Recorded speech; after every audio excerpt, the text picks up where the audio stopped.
Hello and welcome. I'm Saeed from StoryPlanet.net. Dive right into the essence of the most captivating books without reading them cover to cover. Whether you're on the go, at the gym, or just relaxing at home, we offer you a unique and enriching listening experience.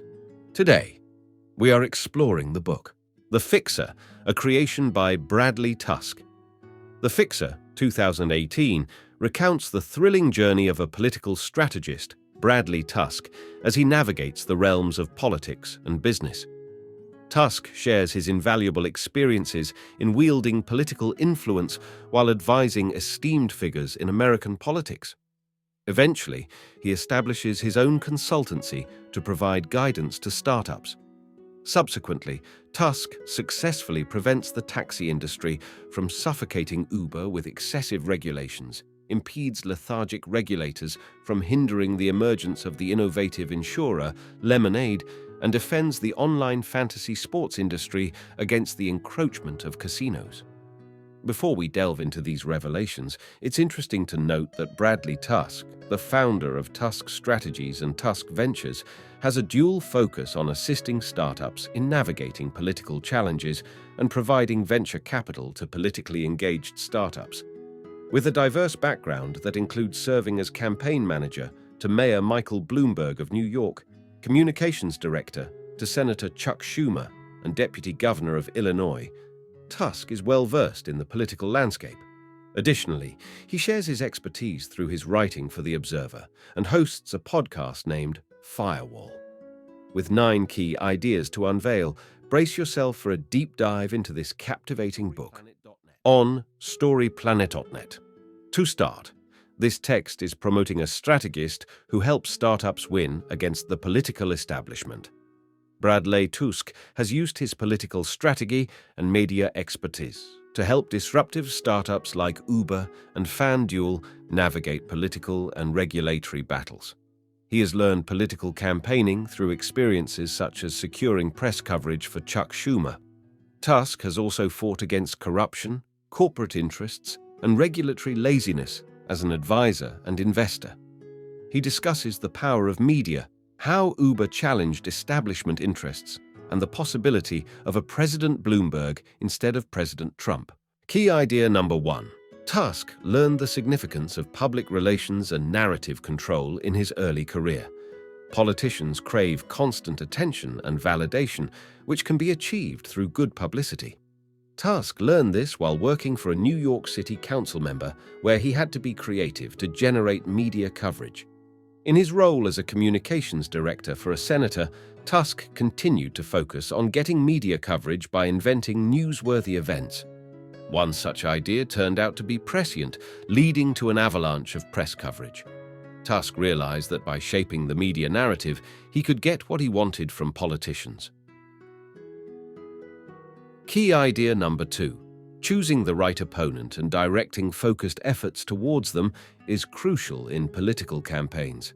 In 2009, campaign manager Bradley Tusk built a campaign to knock out Anthony Weiner as a contender for the Democratic nomination in New York City's mayoral race. Tusk employed dirty tactics to make Weiner feel uncomfortable and used targeted advertising to intimidate him. Eventually, Weiner decided not to run, and Michael Bloomberg won a 3rd term as mayor. Tusk received a bonus from Bloomberg and started a political strategy consultancy. Key idea number 3. Uber faced strong opposition in its early days, but was able to overcome it and secure its future. Uber faced threats from unions, the taxi industry, regulators, and politicians who were influenced by their taxi industry donors. To overcome these challenges, Uber hired Tusk. In Washington, D.C., a politician introduced legislation to ban Uber at the request of the taxi industry. Tusk aimed to shift the public narrative and showed that popular opinion outweighed the interests of taxi industry donors. Uber encouraged drivers and customers to contact their council members, resulting in a flood of tweets and emails. The legislation was abandoned, and new legislation authorizing Uber was later passed unanimously. However, Tusk and Uber would still face a difficult battle with higher stakes. Key idea number 4. Tusk and Uber successfully challenged progressive Mayor Bill de Blasio in New York. In an effort to limit Uber's growth in New York City, Mayor Bill de Blasio proposed legislation that would restrict their expansion to 1% a year. However, through a strategic approach, Uber was able to successfully fight back against the proposed legislation. They highlighted how Uber benefited vulnerable groups in the city, generated media stories linking de Blasio to the taxi industry, and mobilized Uber users to contact council members. As a result, city council members began dropping support for de Blasio, and the mayor's office eventually abandoned the bill, securing Uber's future in New York City. Key idea number 5. Tusk's collaboration with Handy in reforming benefits law revealed the difficulty of challenging the status quo in politics. Handy is a platform that connects customers with handymen and cleaners and wanted to provide benefits to its independent contractors. They proposed setting up a benefits fund that other sharing economy platforms could contribute to. However, unions and Democratic politicians oppose this because they dislike independent contractors. Vague labor laws allowed unions to pressure politicians to prohibit the rise of independent contractors.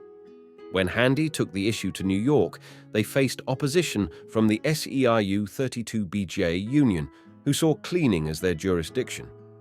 The union's influence made it difficult to make any changes to labor laws. Handy continues to fight for new laws at the state and federal levels. Key idea number 6. Startups should not overlook political risk, as it can have significant consequences for their operations and success. The daily fantasy sports industry grew rapidly in 2014 and 2015, but did not anticipate the political risks it would face. The two major companies in the industry, FanDuel and DraftKings, focused on competition and ignored the opposition from casinos and anti-gaming advocates. In 2015, a scandal involving the use of confidential information damaged the industry's reputation and led to investigations in multiple states. The industry fought back with customer advocacy, but could have avoided the situation with better preparation. Key idea number 7. Regulators can be influenced and compelled to change through effective strategies, as they are ultimately political entities. Lemonade, a digital insurance company, faced challenges in obtaining an insurance license due to its unconventional model. Instead of traditional insurers, Lemonade operated by pooling customer payments to cover costs and claims, returning any leftover money to customers. To overcome this, Lemonade used a political strategy, persuading the state governor by highlighting the potential negative political consequences if they were not approved. The company spread a narrative about potentially relocating to London and presented evidence of political donations from the insurance industry to Cuomo. Ultimately, Lemonade was granted approval a few days later. Key idea number 8. Tusk considered running for president as a Democrat, but abandoned the plan to avoid unintentionally aiding Trump. Michael Bloomberg, an independent candidate, considered running for president in 2016, but ultimately decided not to. He had a self-financed campaign strategy and sought to prevent any candidate from winning the majority, potentially leading to the House of Representatives electing the president. Tusk, who would have managed the campaign, proposed offering free Uber rides to voters and building a team of talented individuals to fix America's problems.